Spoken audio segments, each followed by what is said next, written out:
Hello friends, welcome back to my channel SRK drama explain. Friends, ये video मैं लोगों के एंटरटेनमेंट के लिए बनाती हूँ, so please watch full, share, subscribe and like this video. आज मैं जिस ड्रामे की एक्सप्लेनेशन करने जा रही हूँ वो बहुत ही ज़्यादा इंटरेस्टिंग और अमेजिंग है।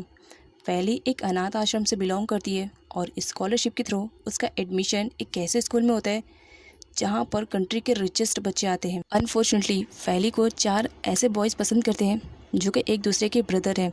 तो देखना बहुत ही ज़्यादा इंटरेस्टिंग रहेगा कि फैली किसको मिलती है। तो बिना टाइम वेस्ट किए चलते हैं ड्रामे की एक्सप्लेनेशन की तरफ।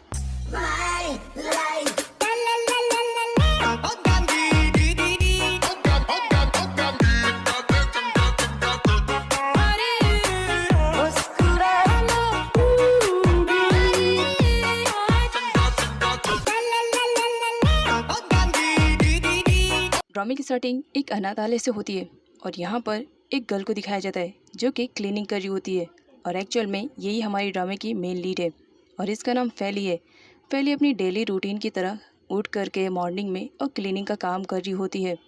तब उसे मैसेज आता है जिसे पढ़ने के बाद वो काफ़ी खुश हो जाती है बिकॉज आज फैली का बर्थडे रहता है। उसके सारे फ्रेंड्स उसे विश करते हैं। फैली बहुत ही ज़्यादा हैप्पी फील करने लगती है।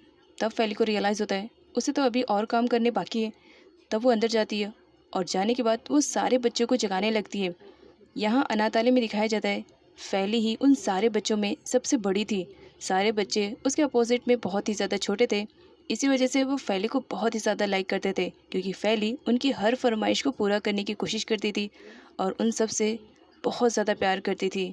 यहाँ पर किसी के पेरेंट्स ना होने की वजह से सब एक दूसरे को अपनी फैमिली मानते थे। सारे बच्चों का फैली से कहना था, प्लीज़ हमें थोड़ा सा और सोने दीजिए ना, आज संडे है। तो फैली उनसे कहती है, अगर आज तुम जल्दी उठ जाओगे तो तुम्हें खेलने के लिए ज़्यादा टाइम मिलेगा, तो फटाफट से रेडी हो जाओ।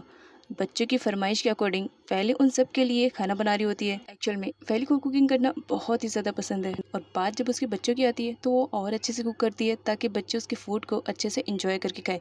वो फटाफट से फूड को रेडी करती है और सर्व करके सारे बच्चों के सामने प्रेजेंट करती है। बच्चे देख करके बहुत ही ज़्यादा खुश हो जाते हैं कि उनकी फैली दी ने उनके लिए खाना बनाया है। वो फटाफट से खाना स्टार्ट करते हैं। नेक्स्ट सीन में दिखाया जाता है फैली अपने काम करती है। तब उसे याद आता है कि उसे अपने पार्ट टाइम जॉब के लिए भी तो जाना है और उसके लिए लेट हो रही है। तो फिर क्या, फैली भागना स्टार्ट करती है ताकि वो टाइम पर पहुंच सके। तब उसकी मीटिंग होती है मिस एडा से। मिस एडा इस अनाथालय की हेड है और वो सारे वर्क को अच्छे से हैंडल करती हैं और वो फैली को बहुत ही ज़्यादा लाइक भी करती है। फैली भागना स्टार्ट करती है। फैली की किस्मत, उसे टैक्सी नहीं मिलती है और उसे फटाफट वहाँ से भागना पड़ता है। वो रास्ते में दौड़ के जाती है। जब वो आती है अपने पार्ट टाइम जॉब के लिए जो कि वो एक रेस्टोरेंट में काम करती है, तब ओनर उस पर भड़की हुई रहती है क्योंकि फैली काम पर लेट आई हुई थी।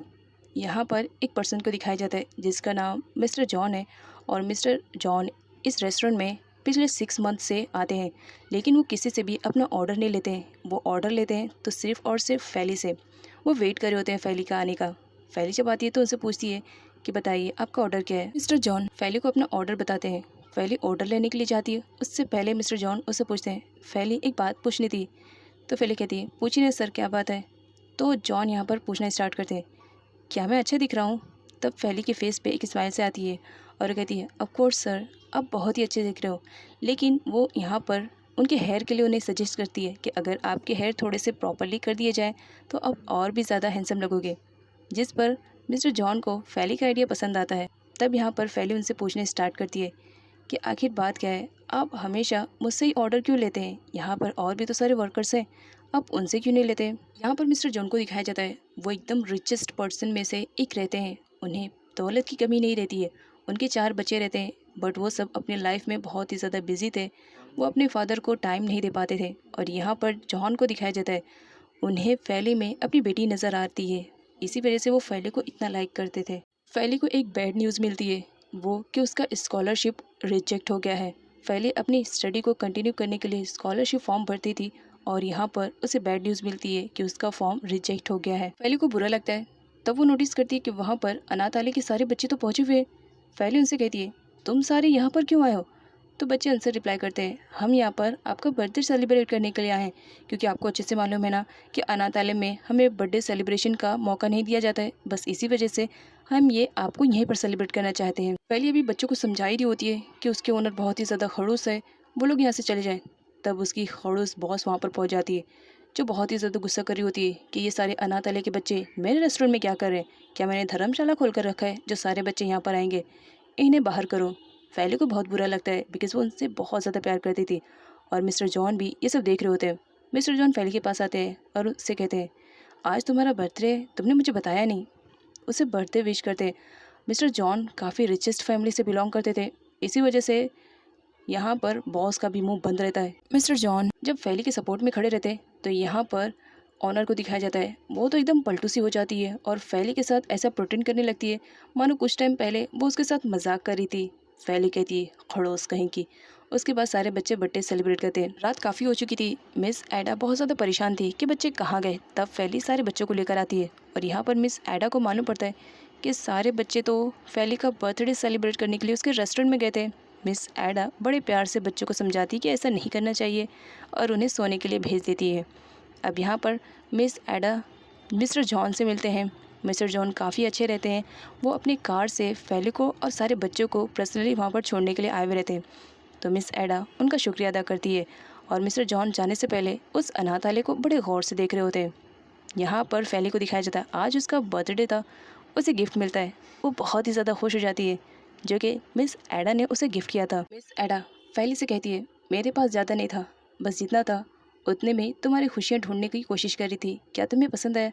फैली कहती है, ये गिफ्ट सच में बहुत ही ज़्यादा अमेजिंग है, मुझे बहुत ही ज़्यादा पसंद आया। यहाँ पर फैली को दिखाया जाता है, आज भी उसे होप थी कि एक ना एक दिन उसके पेरेंट्स ज़रूर उसे लेने के लिए आएंगे और मिस एडा उसे हर वक्त सपोर्ट करती थी।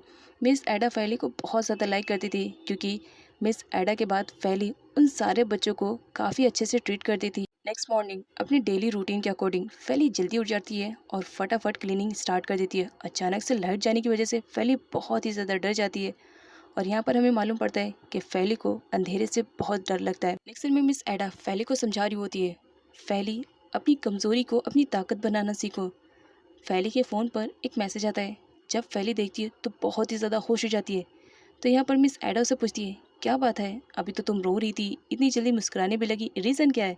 तो यहाँ पर फैली उन्हें बताती है कि उसका जो स्कॉलरशिप था वो फाइनली पास हो गया है और उसका एडमिशन भी हो गया है, जो कि बहुत ही एक्सपेंसिव स्कूल है।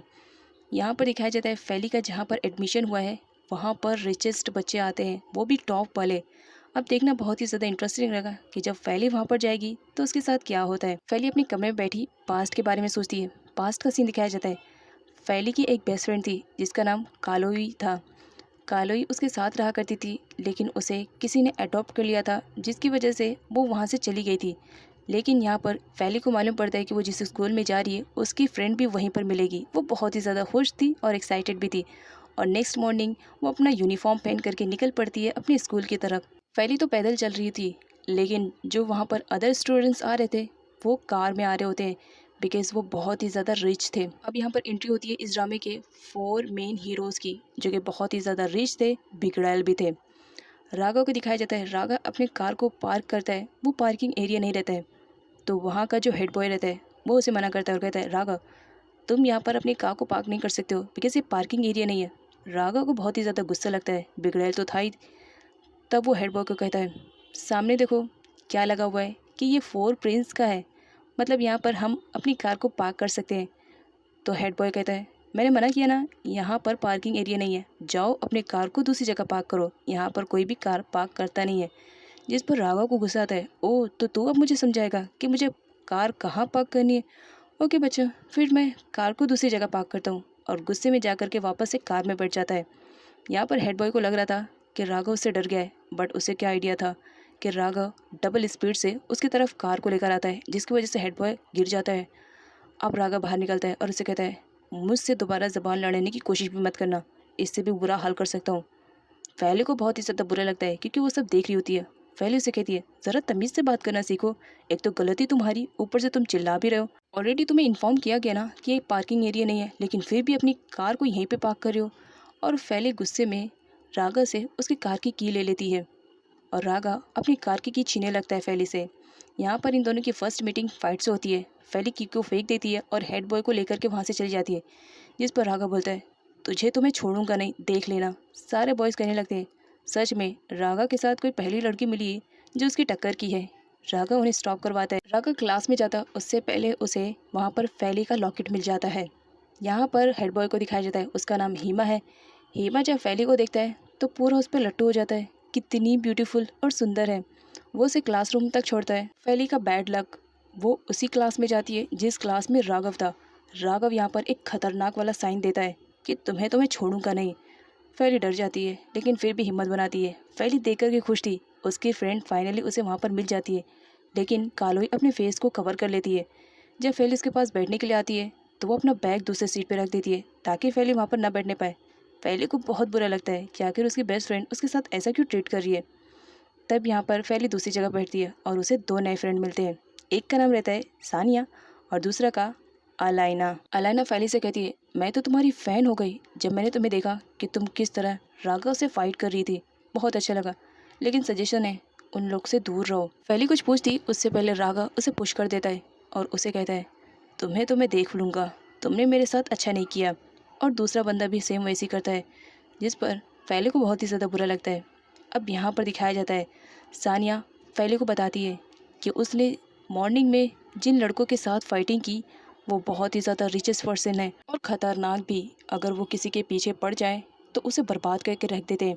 यहाँ पर सानिया सारे लोगों के बारे में इंफॉर्मेशन प्रोवाइड करती है। इसके अलावा सानिया ये भी बताती है कि मॉर्निंग में उसने जिन चारों से फाइट की उन चारों को यहाँ पर प्रिंस कहा जाता है और वो चारों ब्रदर है।